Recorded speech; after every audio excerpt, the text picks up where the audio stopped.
Before I get started on this video, I want to give credit where credit is due. This is not my idea. I didn't come up with this.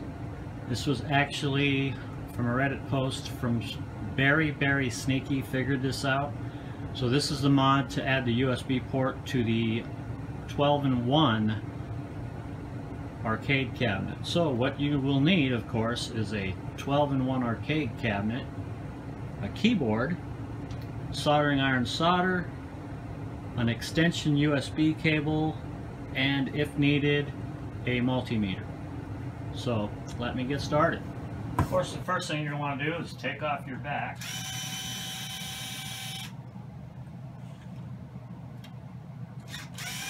I apologize for the difference in lighting here and there.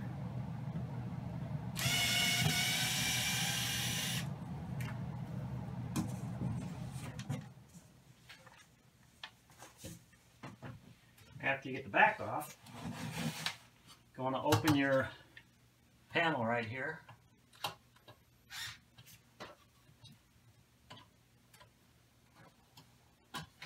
Make sure you pull the power first.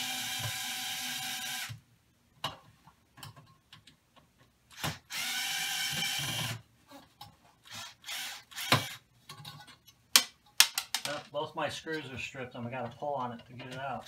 This is what you need to get out, and my screw on this side is stripped. It's just spinning. So let me get that out and then we'll continue. Alright, I got my screw out. So what you're going to want to do next, pull your IDE cable, unplug it here and here, and then you're going to have to take the 4 screws out, and this one screw is a ground screw. So we're going to get this board out. Alright, so we got the board out. It says right there 12-in-1.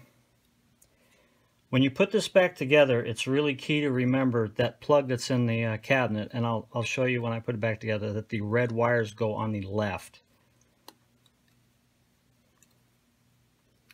Alright. Without further ado, this cable is just a USB cable. What it is actually, technically, it's a USB-A to USB-A female. I get my cables at Monoprice. I actually have a bunch of these. They're like $1.50, something like that. So what you're going to want to do,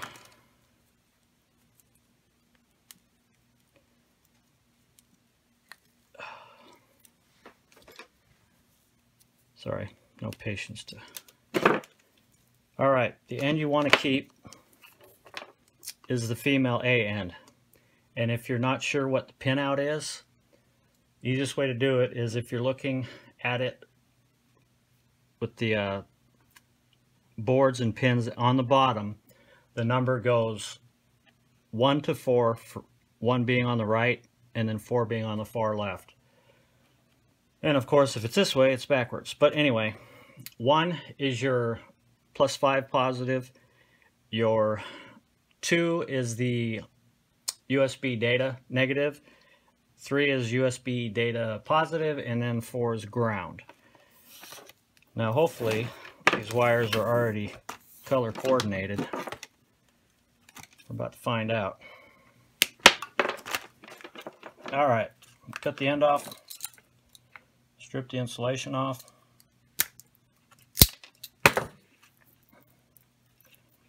And if we're lucky, we'll have the right colored wires in here. Alright, so the picture that's on berryberrysneaky's Reddit post, you got to really look to see it. But here's your IDN ribbon plug.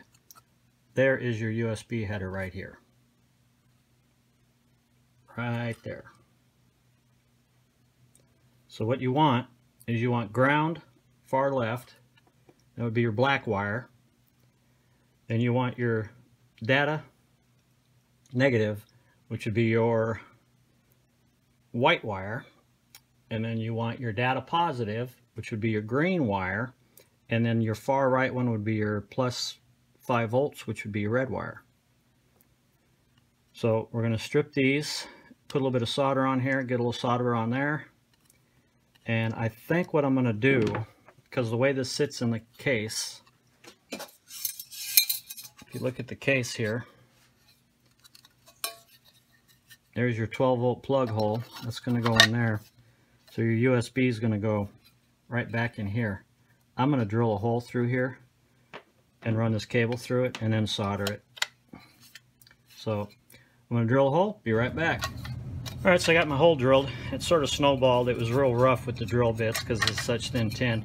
I had to get my Dremel out and clean it all up so it ain't sharp. So it's right there, right over the header. What we can do now, yeah, I'm with it. Run the wire through. I'm going to put some heat shrink around here just as a precaution. And we don't need very much wire at all. I might just fold it back.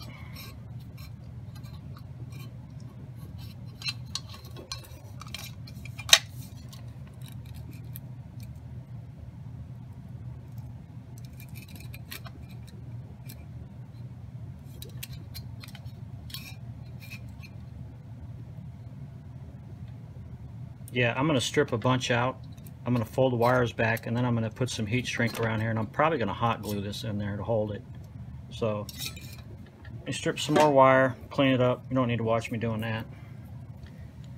Okay, before I get too far ahead of myself, if you guys get a USB cable that the wires are not color coordinated or they're all the same color, or even if you're colorblind, and you're not sure what wire is what, if you have a multimeter, you could do a continuity test and just put your meter on one pin until it buzzes for each one, and you know what pin it is. So for example, this should be pin 1 over here. Actually, I could do it right here.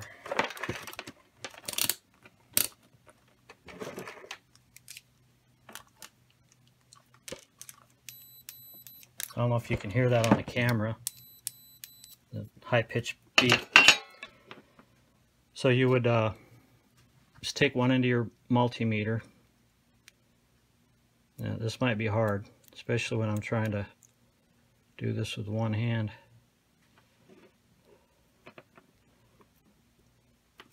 Okay, let's do this. I do not have a wire stripper small enough for these wires, so I'm using Old Faithful.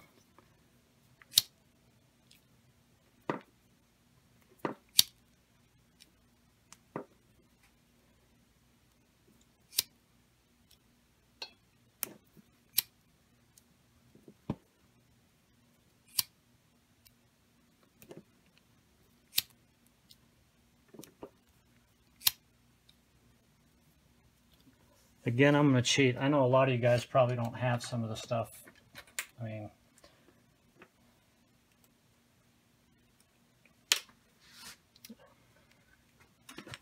so I'm going to cheat. I'm going to use an alligator clip. So if you're trying to find pin 1, and pin 1 should be red, but let's say you don't know what pin 1 is and you want to find it, you would just hook up.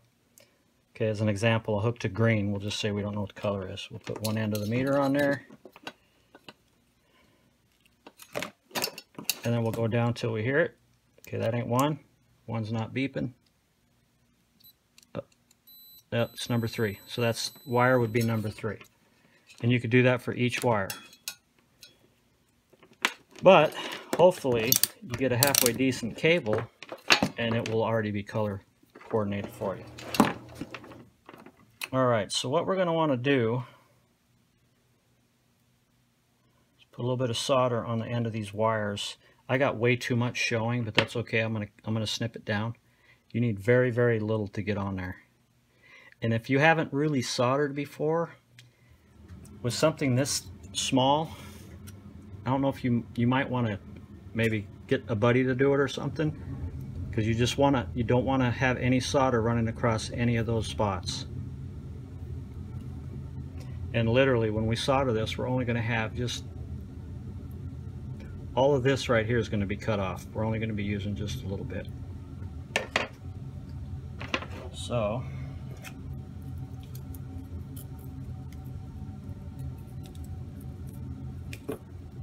First thing I'll do is wires.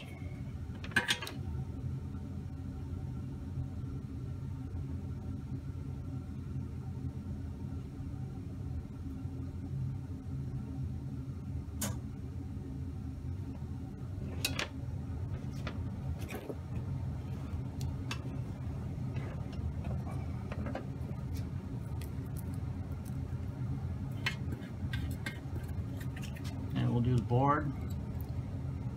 You might need some flux, but I try to use solder that already has it in it.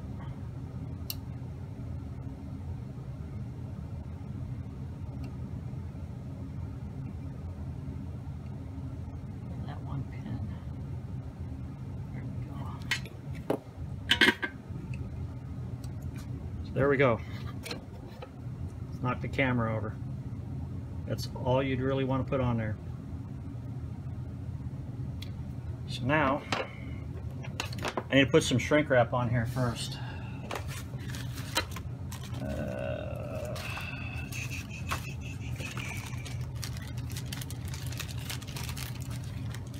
Until I do a little soldering, that might fit.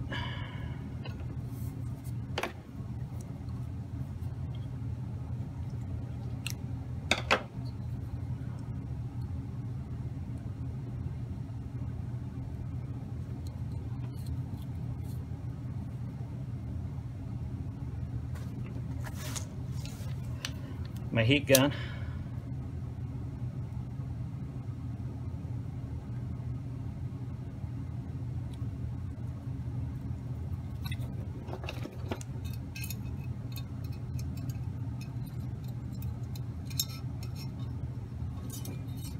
All right.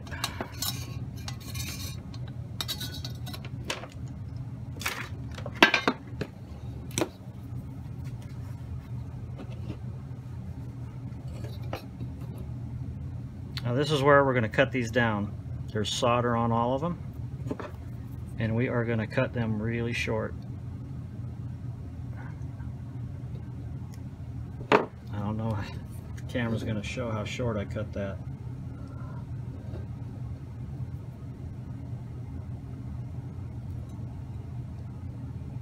It's pretty short. So we're going to do that on all 4 of them.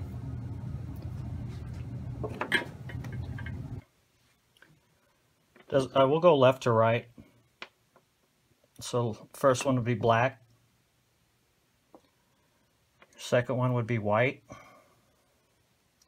Third one would be green, and your far right one would be red. So let's get these soldered in.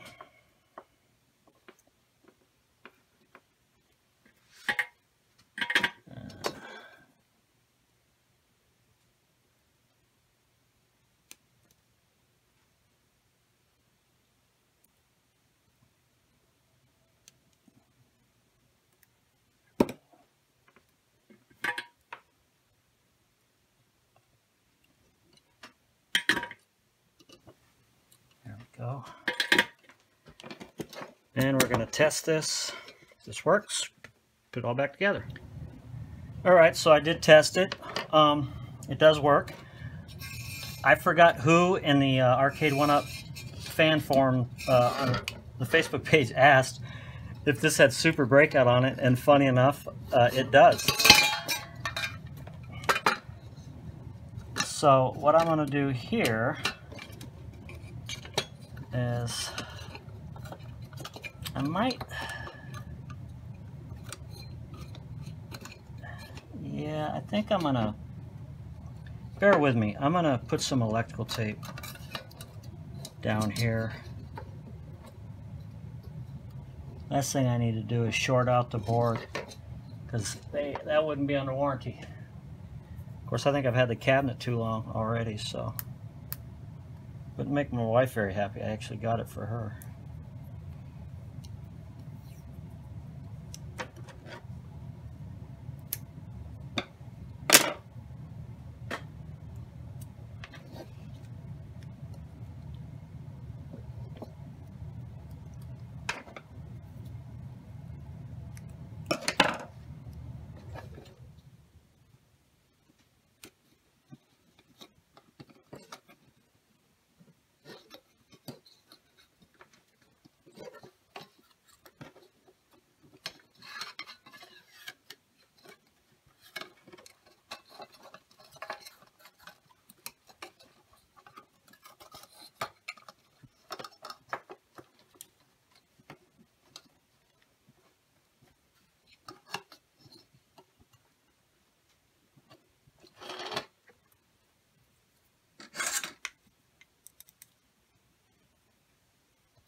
Remember, don't put the screw in this top right one up here, because that's where your ground's going to go.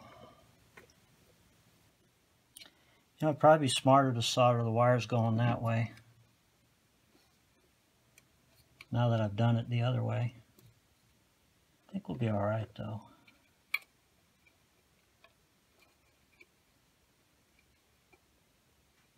Yeah, we'll be all right. So what we're going to do now,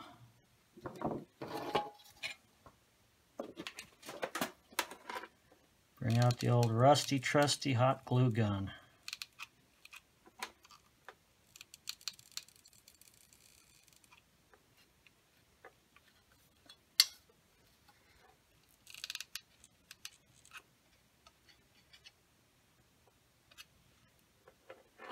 You don't have to do this. I want to. Okay, we're gonna let that cool down.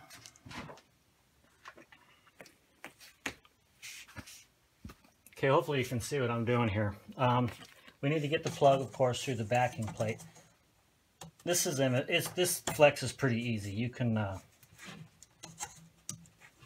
just flex it, push it through.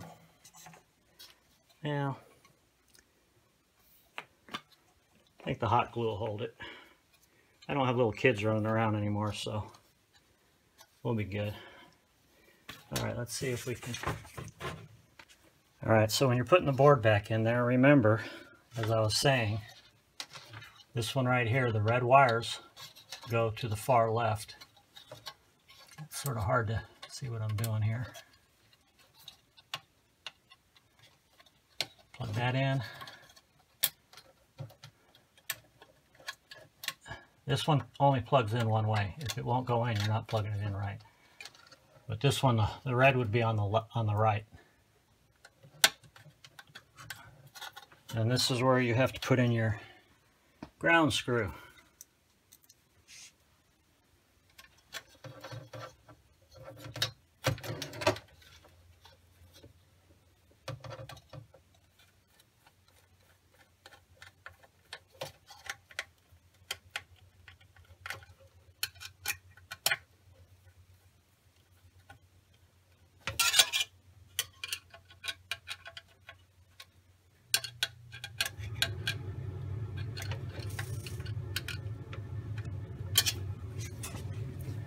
And you want to tuck all these wires back inside here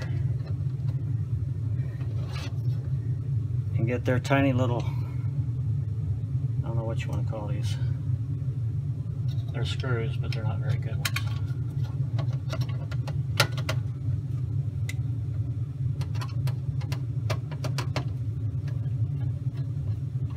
See, they're stripped.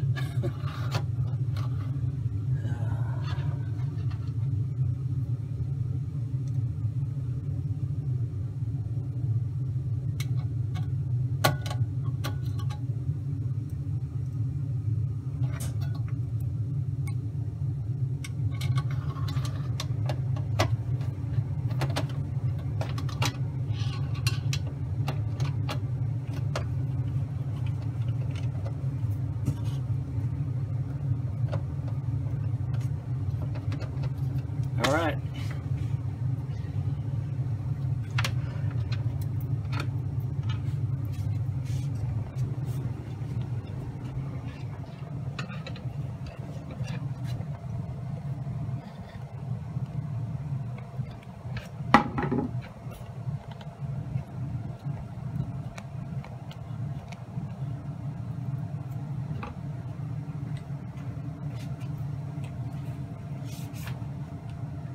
Put the power cable back in. Now let's do the ribbon cable first, that'd be easier.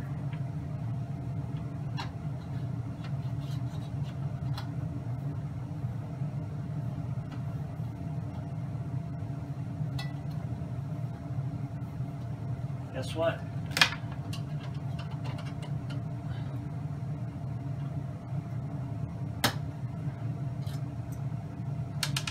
Ribbon cable goes on before you screw it on.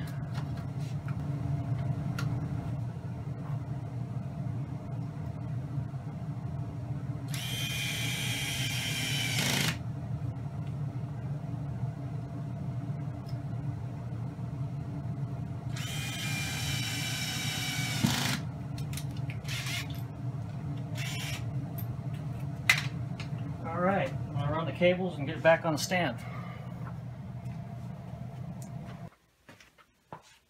Okay, we got it all back together. So what you want to do, here's the USB for the keyboard. Go ahead and power it on, let it come up. Pick the game, we'll pick any game. Let's say you want to change the settings on Tempest. Once the game loads, you hit tab, which is typical MAME, and it brings up your menu. Somebody was asking about dip switches. Yes, you can change the dip switches in it. You can change it to upright, to cocktail, difficulty, ratings, change language, bonus lives, how many lives in the game. You'll like this. Select new game. Check this out. We got Asteroids Deluxe, Asteroids, Crystal Castle, Centipede, Gravitar version 3, Liberator set 1, Lunar Lander, Major Havoc revision 3, Millipede, Missile Command, Quantum revision 2, Quantum revision 1, Quantum Prototype. Now these are grayed out, and usually on MAME when they're grayed out, there's no ROMs in there, but that's what you get. It loaded. So go back to the game selector here, select new game. Somebody was asking, does it have breakout? Yes, it has super breakout.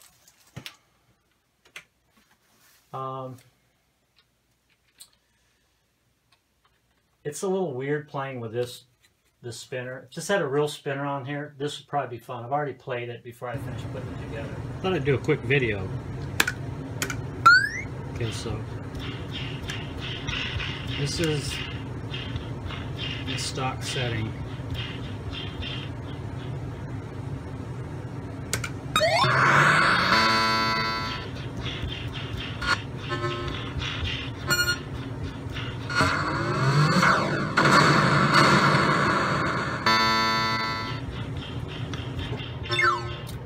And Berry Sneaky said he set his to 25, so we're going to go into analog controls. We're going to set the Y sensitivity to 25. We're going to set the X sensitivity to 25. Back out there, return to game. We're going to exit out. And we'll start a new game. Just make sure the settings stick. Yeah, look at how much quicker that is.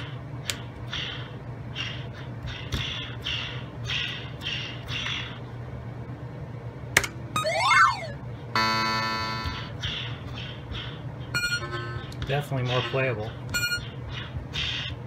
Oh yeah, makes a world of difference.